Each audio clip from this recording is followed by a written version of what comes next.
And now, Mystery Theater.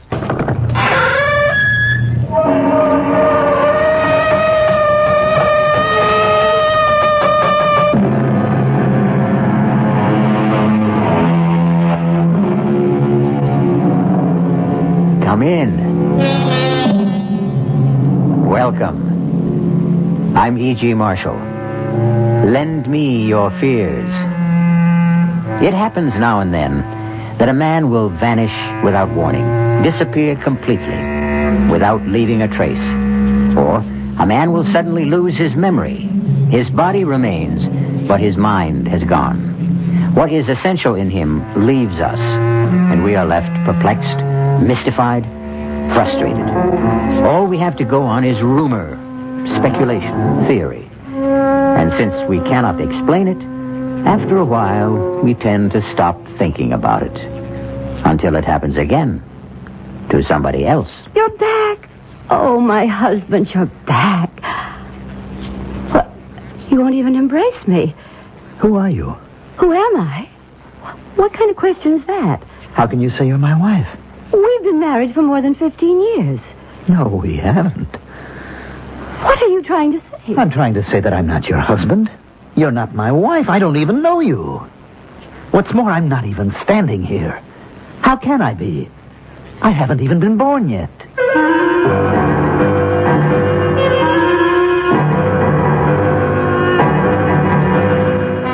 Our mystery drama, A Long Time to Die, was written especially for the Mystery Theater by Sam Dan and stars Mandel Kramer. I'll be back shortly with Act One.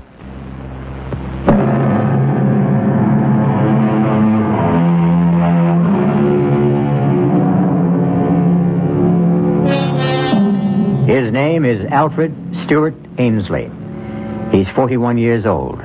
Average height, average weight, average looks. Nothing about to make him memorable. Indeed, he has never in his life done anything to bring him notice from beyond the circle of his immediate family, his close friend, his rather esoteric profession. His name was in the newspaper twice. First when he was born, and then 30 years later when he was married. Right now, his name is on the front pages of newspapers in every country of the civilized world. Alfred Stewart Ainsley, quiet, unassuming, has it in his power to shake the government of the most important country in the world, and perhaps alter the very course of history.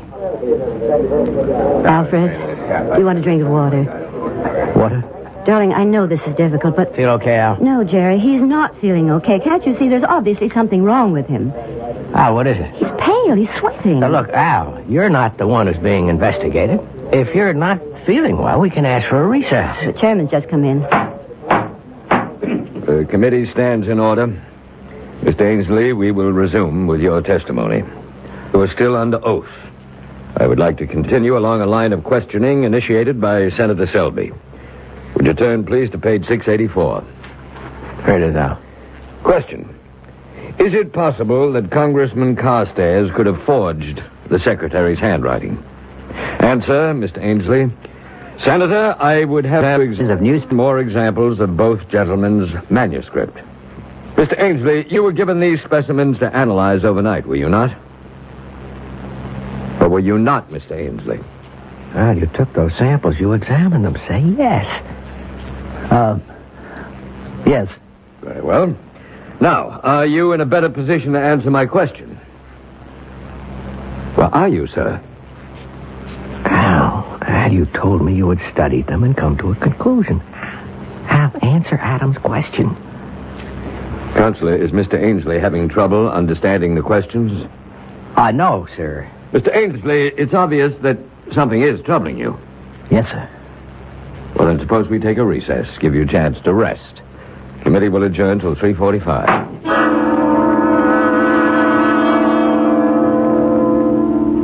Well, Al? You want to talk to me? I never saw that before. Saw what? A man make smoke. The way you make smoke. Al, are you serious? We have pipes, and we put the tobacco in the pipe, and that's how we smoke. But you're holding something.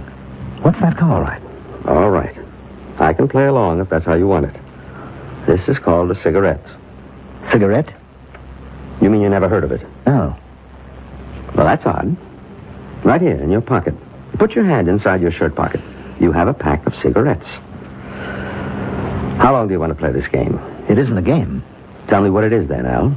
You call me Al. I'm not Al. You're not Alfred Ainsley? No. All right, who are you? My name is Mahatwiki. Yes? In your language, it would be Running Beaver. That sounds like an Indian name. Indian. That word, Indian. Yes. In this language, in your language, it would be Indian. You claim you're an Indian? Yes. Well. You don't believe me? Just tell me how you got here. I was sent to the north to scout the, you would call them the Iroquois. Scout? Yes, to see if we should make war. War? Make war or become allies. I was on my way home to my tribe. I was at the place where the mist covers the rocks. I walked into the mist, and there was a noise. What kind of noise? Loud thunder, a flash of lightning. It was as if someone had hit me over the head with a club. I knew nothing. Then I was sitting in a strange room in strange clothes, and strange people were talking to me on a subject I know nothing about. You claim to be an Indian. You talk about fighting and wars. Well, that would be before the white men came to this country. I've never seen men like you and these others. There's one small detail that troubles me. How does it happen you speak English? I don't know. You don't know? I don't know. I was returning to my people. They live near the banks of the Great River. The Great River? The Potomac. As I told you, something took place in the mist. I awoke. Now I'm in a strange place. I find that I can speak the language, but I don't know what anything means. Where is this place? Who are you? I'm your doctor, your friend. My name is Carl Stitzer. And who am I? Al Ainsley. You're a collector of and a dealer in autographs, historical papers. You're considered one of the top experts on handwriting. I don't know what any of that is. What is it that you know how to do? To track? To scout? To hunt? All right, Al. I've gone along as far as I can. Now, let me tell you something. Your testimony can destroy Congressman Carstairs. I don't know anything about this Carstairs. If you testify that, in your opinion, Carstairs forged those papers, then not only will Carstairs be destroyed, but the principles he stands for will be discredited. You believe in what Carstairs stands for, Al. I am not Al. You're torn, Al. You don't want to examine those documents. I don't even know what documents are. Because if they are forgeries, you will put an end to Congressman Carstairs' political life. And you can't bring yourself to do that. I am a stranger in a strange land. I need a friend. You're afraid to find out if Carstairs is guilty. You can't face the consequences. When a man finds himself in such an intolerable situation, he tries to escape. You're a doctor. In my language, that means a medicine man, a magician. You've escaped to a remote past, to a long-gone, buried, forgotten world. You don't believe me. You don't believe me. Doctor, what is it? Think, Joan. Think carefully. How long have you and Al been married? 11 years. And how long had you known him before that? We were kids in school together back in the first grade. Then you've known him all his life. Just about. Has he ever been interested in Indians? Indians? No, not that I know of. You don't have anything in the house like handicrafts, weapons, books? That would have to do with Indians? Mm-hmm. Nothing at all. Does Al have a secret life? Doctor, I'm not going to answer any more questions until you tell me what you're driving at. Well, see that he gets plenty of rest. No visitors, no excitement. And please keep in constant touch with me. Doctor, can't you tell me anything at all? No. But I do have to ask you one more question. Does he know how to shoot a bow and arrow? Oh, what kind of a question is Just that? answer it. I would say no. Mm-hmm. Well, maybe we better find out.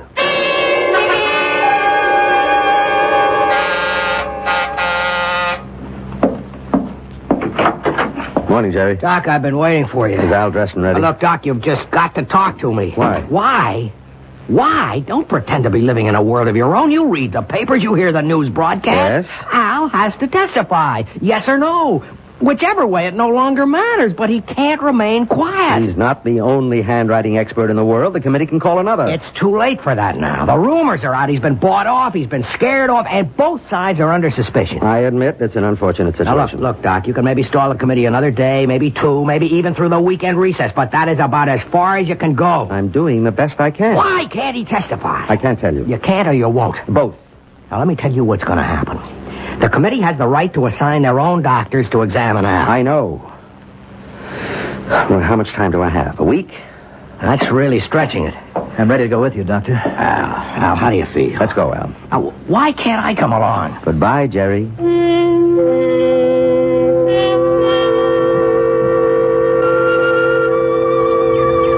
A fox has been by here. Is that so? Mm-hmm. You can see his tracks. Well, I can't. This valley looks familiar. And yet, so strange. Where are all the animals? There's no sign of deer or wolf. Where are the animals? If you really are running beaver, you wouldn't believe what's happened. Now, in this box is a bow. A bow? Yes, here's the bow, the strings, the arrows. I've never seen a bow like this one. How strong. And these arrows. I don't know the first thing about it. Is this mine? To keep? To be able to hunt with? Why don't you hit that oak tree? About 60 or 70 yards to the left. Well, that's no shot. The tree is standing still. A child could hit that tree. What's moving? Is there a rabbit or a squirrel, a hawk? No, I'm sorry. There's nothing around. All right, then. I'll put this arrow into the center of the trunk of that small tree on the right. That maple. But that's almost 150 yards. It's an ordinary shot. I'm ashamed of it. But there's nothing else. Right in the center. Well, Doctor? I don't know, Running Beaver. I don't know. How do I explain this? Someone, probably a seasoned politician, said once, when in doubt, tell the truth. That sounds great, in theory. But how would you like to have to tell this kind of truth to a sharp congressional committee? We'll have more of this kind of truth when we return shortly with Act Two.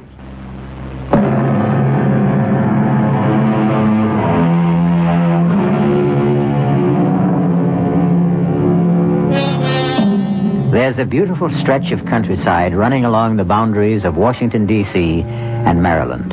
Hilly, wooded, charming. It's the site of many lovely homes.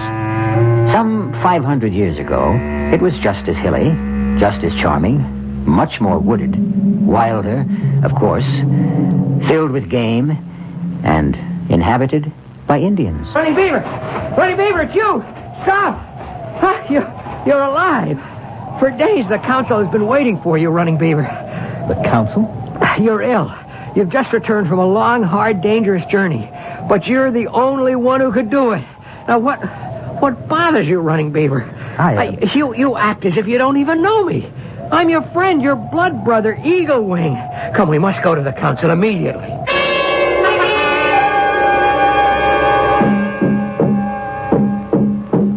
Many days ago, the council sent Running Beaver and 3 companions north to the Iroquois Nation to determine peace or war. And now Running Beaver returns alone, and we ask him, where are your companions? And shall the Iroquois be our friend or foe? Speak to us, Running Beaver. Running Beaver, say something. I am very tired. Important questions should not be answered by a man who needs sleep and food. Running Beaver shall return to the council after he has eaten and rested.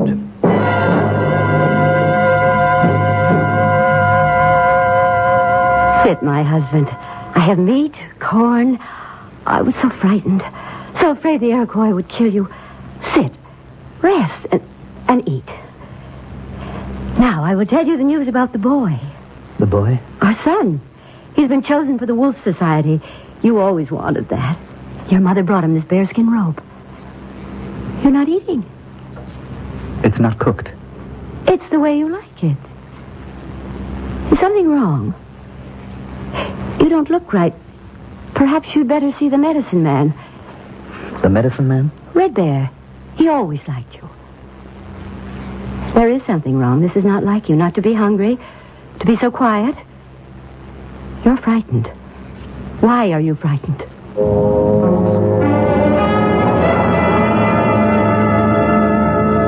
You wouldn't come to me, Running Beaver, so I've come to you. Leave us, White Swallow. Now, what nature of evil spirit is within you? Was there a spell cast upon you in the Iroquois country? I wonder if I can talk to you. You wonder? Your father was my closest friend. I seem to understand. How, I don't know, but I seem to understand this language. Is that a surprise? This is your language. I don't know what I'm doing here. I don't know how I got here. A spell has been cast upon you.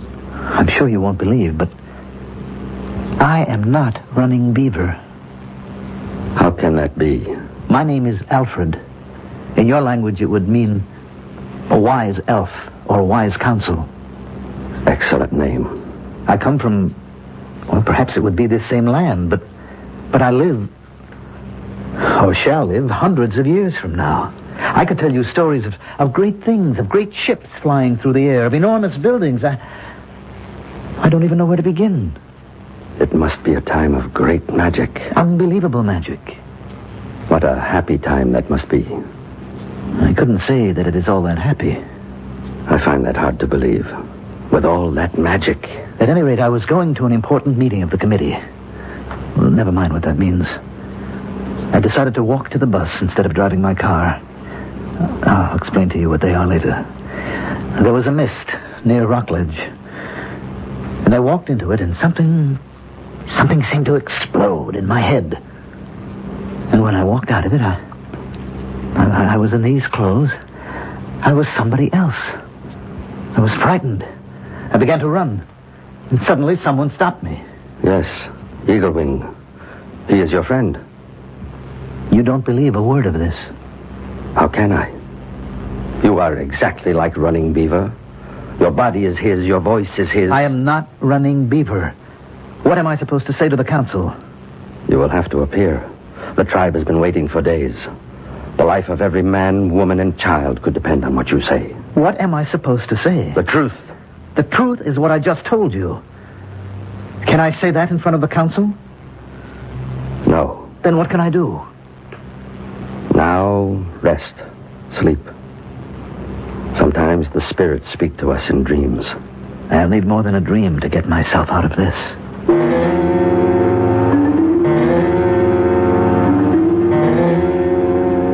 Running Beaver?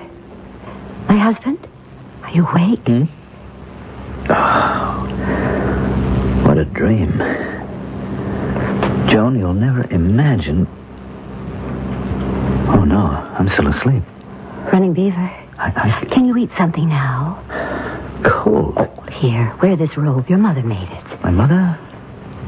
Please, can't you tell me what's wrong? Running Beaver, may I come in? Who's that? Your oldest friend. Do you mean you don't know Eaglewing's voice anymore? Running Beaver, you must come to the council at once. But he's not well. I know he's not well, but there's trouble. Trouble? There's talk all over the village. Now, what happened to the 3 men who went with you to the Iroquois? Did you kill them? Kill them? How could he kill them? They were all his friends. What passed between you and the Iroquois chiefs? Running Beaver, you must tell him. I don't know. I don't know.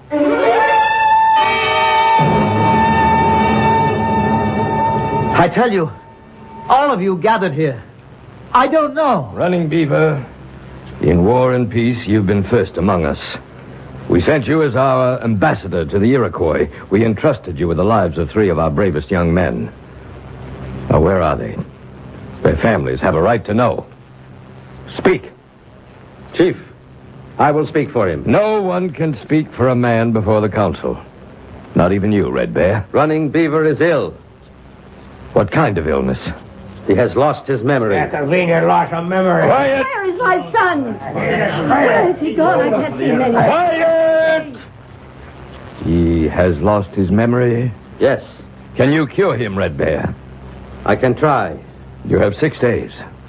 At the end of that time, Running Beaver will talk to the council or else submit to justice.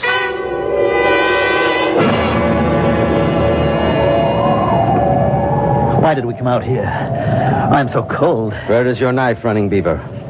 Knife? Running Beaver always carries a knife. Well, I didn't think... Give him your knife, Eagle Wing.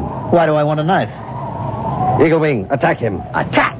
But everyone knows Running Beaver can't be beaten with a knife. Let's make sure. I'll only do it if he keeps his knife in a sheath. Now, you know how excited he gets even when we fight in fun. Attack him, Eagle Wing. Have your knife at the ready, but Running Beaver. Look. Are you ready, Running Beaver? Now. What did you do that for? Did I catch you off guard? Look, I am trying to tell you people I am not... Eagle Wing, go back to the village. But I... Do as I tell you. I was never able to do that. Go back to the village. There is magic here. Yes, I'm going. What did I just see? You saw a man knock me down. You don't know how to fight with a knife anymore. When did I ever know how to fight with a knife? I can't believe it. I was just a quiet kid when I was in school. And I suppose you can't shoot with the bow. No. Or throw the lance. I'm trying to tell you I am not your Running Beaver. Then we have magic. Call it what you want. But we have trouble.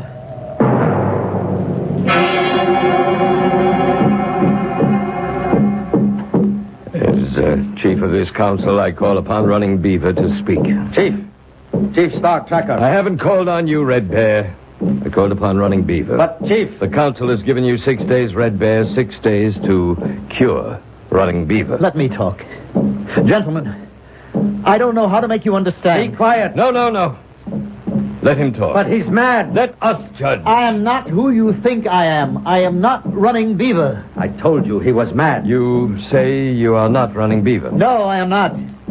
I don't know how to convince you because I don't even know how it happened myself. White Swallow, step forward. Yes? Is this man your husband? Yes. She really does... Silence! Why do you deny? Are you tired of me? Is there another woman? Oh, good Lord. You could have been living 500 years from now. You women never change. I thought you loved me. All of you, listen to me, please. I know it's hard to believe, but I am not Running Beaver. Who are you, then? I am a man from a time... I don't know, and it must be hundreds of years from now. Yes. Silence! A spirit has captured him. This is the council. We'll have no disorder here. Running Beaver, have you anything more to say? I have plenty more to say, but I don't know how to say it. The council will retire. We shall return with our decision.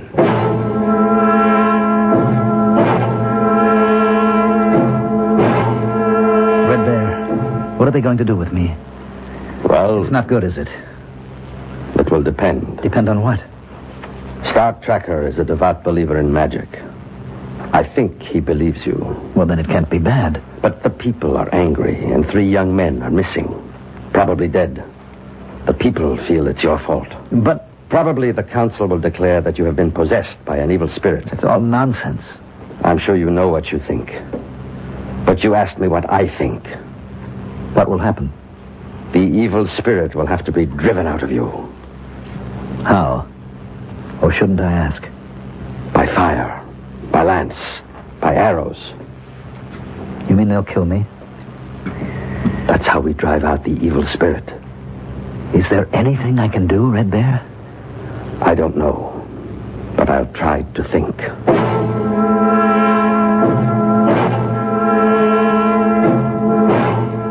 Running Beaver, stand before the council. You have been ordered to report. You refuse. I tried to tell you. Therefore, the council has decided to drive the evil spirit out of you. No. Tell them, Running Beaver. Tell them. We must have silence. Tonight, Running Beaver, the council will drive the spirit from you. Wait!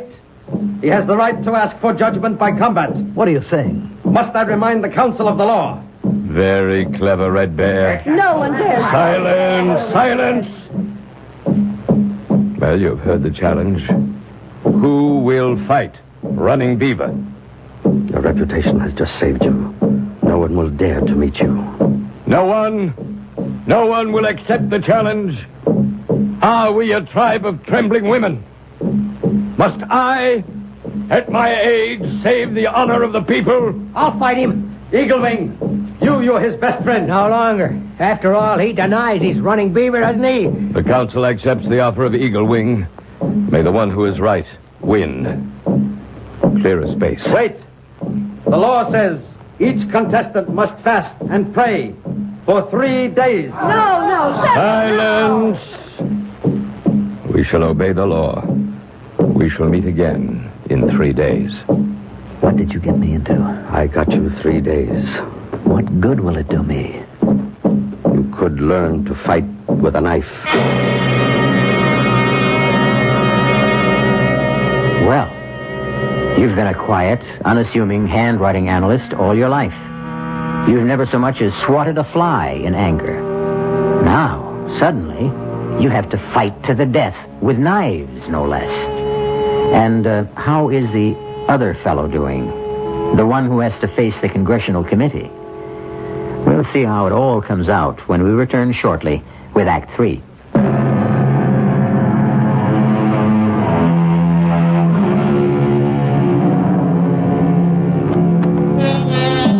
Just as telephone wires can cross when they cover great distance, so can lives when they cover great spans of time. 2 such lives have been disrupted. Running Beaver, an Indian who lived 500 years ago, and Alfred Stewart Ainsley, who is a contemporary of ours. Alfred Ainsley is now talking to his lawyer. That is, his lawyer thinks it's Alfred Ainsley. We know it's Running Beaver. Al, level with me. Is this a stall? I keep telling you, I don't know what you're talking about. I can't help it. I talk to the reporters. I talk to the committee people. Nobody understands you. You keep saying you're a friend of Al Ainsley. Yes, Al. We've been friends since college. Then you should know that I am not Al Ainsley. My name is Running Beaver. I'm an Indian. I lived about 500 years ago. I better get Doc Stetzer back here. Jerry, what are you doing here? I ordered complete rest for Al. You know what Al just told me, Doctor? He thinks he's an Indian. It happens to be true. It happens to be... Oh, I see. Yeah, I think I see. What do you think you see, Jerry? They got to you too, Doc. Who got to me? I don't know. But somebody doesn't want Al to testify. He's been bought off, and so have you. Jerry, I resent the that. The 2 of you concocted this ridiculous... It happens to be true. Do you think that you can sell this to Senator Adams, to the committee, to the news media? I only tell you what I perceive as the truth. Oh, they'll skin you alive. What is he saying, Doctor? Something very unpleasant. That's not the worst. You're going to be finished, Al. Your career will be ruined. You won't have an ounce of credibility left. Jerry, enough for now. No, it's not enough. They'll get you on contempt. They can even pull obstruction of justice, conspiracy. Al, do you realize you can go to jail? Jerry, he doesn't realize anything of the sort. But it should be obvious It to him. would be, if he were Al Ainsley. Doc, are you crazy, too? Jerry, this is no time for anyone to lose his head. Okay. Let's be calm. Let's be reasonable. How does a thing like this happen? There's no answer. I've done some research, consulted. And the best I can come up with is... Look, at the speed of light, there's no regular sequence of time. The past, the present, the future, everything is mixed and jumbled up. Everything becomes a storm of pure energy. Doc, what can I do to convince you guys? Sometimes, in rare cases, our thoughts, our ideas achieve such intensity that they, too, become a form of energy and carry our minds into this raging storm. And minds can be mixed up and thrown from one body into another. I can't believe I'm sitting here listening Whatever to the this. reason, he's not Al Ainsley. Oh, get a hold of yourself. Jerry, now you can't excite him anymore. I'll throw you out of here. You may not have to throw me out. I want to leave. Now, Al, in exactly 3 days, you'll have to appear before that committee. If you value your reputation and your freedom, please think up a better story. Or best of all, tell the truth.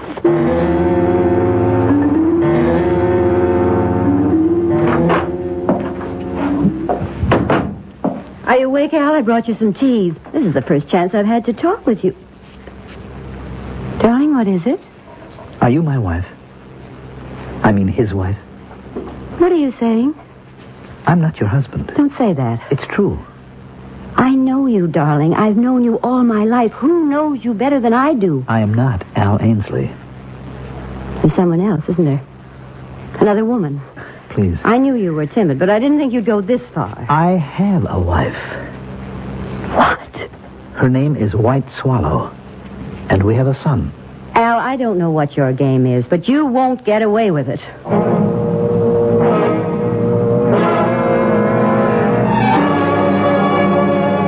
Gentlemen, this visit of yours is most unusual. I know it is, Senator Adams. I have no right to conduct committee business privately. Senator, we just wanted to acquaint you with certain facts. And? Well, please just listen. No matter what you hear, just listen. Then use your own judgment. Go ahead, Al. Senator, I am not Alfred Stewart Ainsley. You're not. I am running bear. I am a Potomac Indian. But this is most unusual. Dr. Stitzer and I, we believe that I lived 500 years ago. Somehow, I have occupied the body of Mr. Ainsley. But though I have his body, I have none of his skills. And that's all. And this is what you want me to believe, hmm? It's the truth, Senator. You'll be at the committee hearings on Monday morning. Senator, didn't you hear... Doctor, I don't believe a word of it.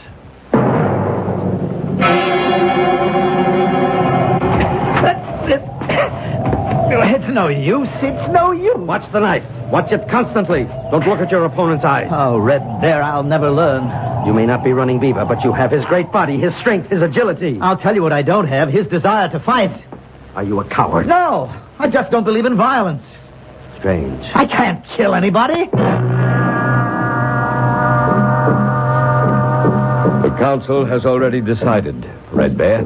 But this will be murder, Chief. He isn't running Beaver. He does not know how to fight. A man who doesn't know how to fight? Impossible. He is not one of us. He's from another time. Well, how does he happen to be here, then? There is a place, Chief, where the soul that belongs to each man is put into his body. Yes, we know that. It is the sacred, haunted place where the mist meets the rocks. There's always thunder there. Evil, malicious spirits have an opportunity to play tricks. And so... I understand. I even believe. But the council has spoken. He does not know how to fight. He will have to learn. Keep the knife low and moving. It's no use. I just can't kill anybody. Even to save your own life. Suppose I kill Eagle Wing tomorrow, then what? At least you'll be alive. To do what? To live out my life here in an alien place doing things that I hate? Fighting, hunting, killing? No, I'm better off dead. You'll have to testify before the committee. I can't. You'll be ruined. Well, if that's the only way... Relax. Think. Don't fight against Alfred Ainsley. Accept him. Let his thoughts flow into your brain. Let his knowledge come to you. Why? So you can get past the committee. And then? What do you mean, then? Then what will I do? Live here as Al Ainsley, away from my wife, my son, my friends, my people? Never to hunt, never to fight? To exist in this strange and terrible world, a place I can neither understand nor accept? No. Rather let me be disgraced.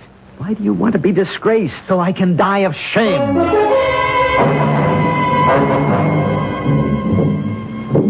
Wake up, Running Beaver. Wake up. It's time to start out for the fighting ground. So early? You still refuse to fight him as Running Beaver would? Yes, I refuse. Why? I told you. I want to die. I know why you would want to die in this life, but I don't understand why you would want to die in your other life. What are you saying? What troubled you? You are a man of trouble. I see that. When you walked into the mist, were you troubled? How did you know? I am only guessing. In your other life, did you also want to die? I'm not sure. Perhaps I did want to. Why? Because I would have to say something that oh, you couldn't understand. That would have to be something you hate? Yes. Yes, I would have to ruin a man that I had always respected. Does he deserve to be ruined? Yes, because he broke faith. And you did not have the courage to do your duty. In other words, you are an even greater coward than I thought. Maybe. Would you rather die under Eagle Wing's knife, or... Or what? Or go back. Do your part as a man. Face your responsibility. Go back? Testify against... Isn't that what must be done? Isn't that what truth and justice demand? Yes. Then you'll go back. But how? How can I go back? Are you sure you want to? Yes. You'll do what's required? Yes. You believe it with all your heart? Yes. Yes, I believe it. Now I believe it. Then come with me. Where? To the place of mist. The sacred place. Where you became Running Beaver.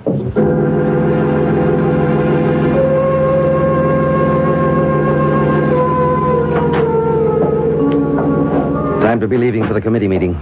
I'm ready. I decided to go with you. Let's get it over with. Tell me, something bothers me. It bothered me that first day when I thought that you had willed yourself into amnesia.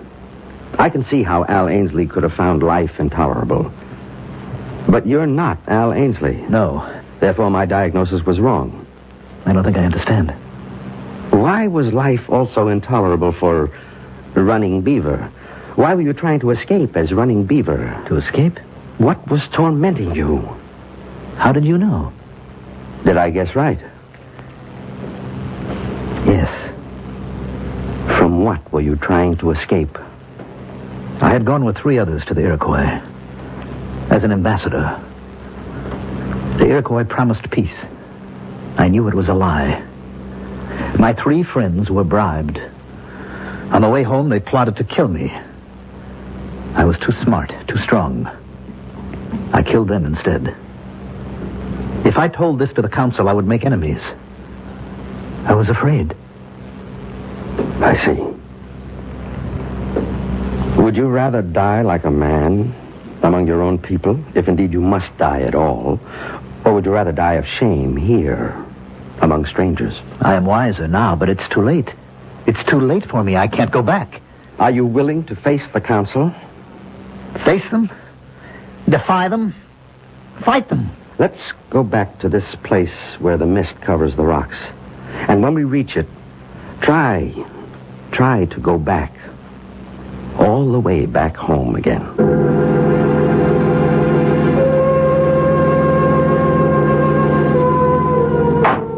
The committee will stand in order. Mr. Ainsley, are you finally prepared to report your findings? Yes, Mr. Chairman. I've studied all the relevant materials, and I am absolutely convinced. I will stake my professional reputation on the fact that the signature is forged.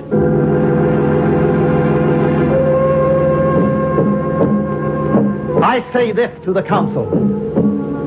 3 young men of the tribe took bribes from the enemy. I alone refused. They tried to kill me. I killed them instead. I will answer for this deed with my life. If any man here thinks he can take it.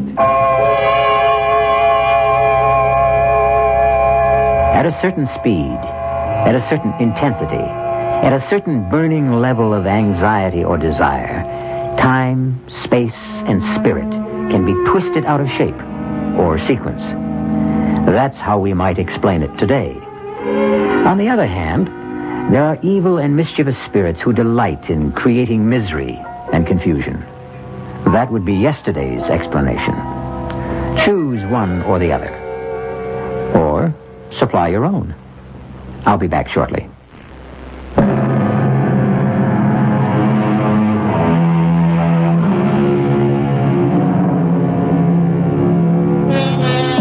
And what's the moral of our little tale? Simply this. Whenever you're desperate for a means of escape from a problem, don't try too hard for an easy way out. You might just be unlucky enough to find it. Our cast included Mandel Kramer, Grace Matthews, Arnold Moss, Nat Polan, and Mason Adams. The entire production was under the direction of Himan Brown. This is E.G. Marshall inviting you to return to our Mystery Theater for another adventure in the macabre. Until next time, pleasant dreams.